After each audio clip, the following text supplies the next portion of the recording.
महापालिका निवडणुकीत समारोपाच्या सभेवरून शिवसेना आणि मनसे पुन्हा आमने-सामने आलेत। 18 फेब्रुवारीला मनसेची समारोपाची प्रचार सभा दादरमध्ये दत्ता राऊळ मैदानात व्हावी यासाठी मनसे आग्रही आहे। मात्र मनसे आधीच शिवसेनेनं या मैदानासाठी परवानगी मागितली आहे। तर 18 फेब्रुवारीला शिवसेनेची जाहीर सभा बीकेसी मैदानावर होणार आहे। त्यामुळे शिवसेनेनं मैदानावरचा दावा सोडावा अशी मागणी मनसेने केली आहे। मात्र शिवसेना या मैदानावरील दावा सोडण्यास तयार नाहीये।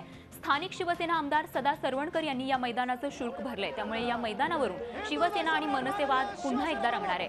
राज ठाकरे यांची सभा दादरमध्ये होऊ नये यासाठी शिवसेना रडीचा डाव खेळत असल्याचा आरोप मनसेने केलाय। आणि या संदर्भात अधिक माहिती जाणून घेऊयात। दिनेश दुखंडे आमचे प्रतिनिधी सध्या आपल्या संपर्कात आहेत। दिनेश, नेमका काय आहे हा वाद आणि किती चिघळू शकतो, काय सांगाल? स्वाती, याआधीच प्रचाराच्या समारोपाच्या सभेच्या ठिकाणाहून शिवसेना भाजपमध्ये वाद निर्माण झाला होता। वांद्रे कुर्ला संकुलात प्रचाराच्या समारोपाची सभा व्हावी यासाठी दोन पक्ष आग्रही होते। मात्र भाजपने या प्रकरणामध्ये सामंजस्याची भूमिका घेत सोमय्या मैदानावर सभा घेण्याचं ठरवल्यामुळे हा वाद थोडक्यात संपुष्टात आला होता। मात्र आता एक विचित्र वाद निर्माण झालेला आहे। सभेच्या समारोपाच्या ठिकाणावरूनच हा वाद आहे आणि एकमेकांचे राजकीय विरोधक असलेले शिवसेना आणि मनसे एकमेकांविरोधात उभे ठाकलेले आहेत। दादरमध्ये प्रचाराच्या समारोपाची सभा व्हावी यासाठी मनसे आग्रही आहे। दादर पश्चिम येथील गोखले रोडवरचं दत्ता राऊळ मैदान मनसेला प्रचाराच्या समारोपाच्या सभेसाठी हवं आहे। स्वतः राज ठाकरे या सभेमध्ये भाषण करणार आहेत। दादरमध्ये मनसेसाठी ही सभा अत्यंत आवश्यक आहे। मात्र शिवसेनेने याआधीच हे मैदान सभेसाठी बुक केलेला आहे।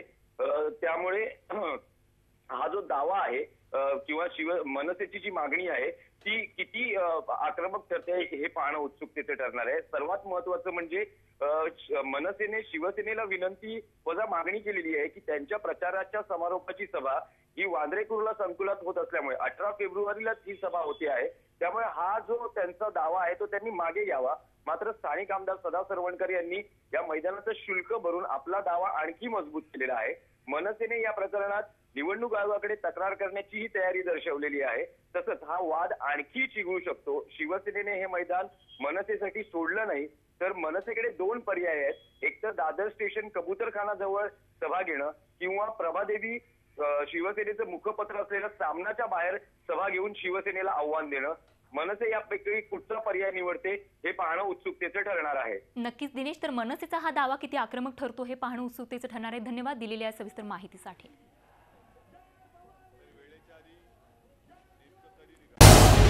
झी 24 तास रहा एक पाऊल पुढे।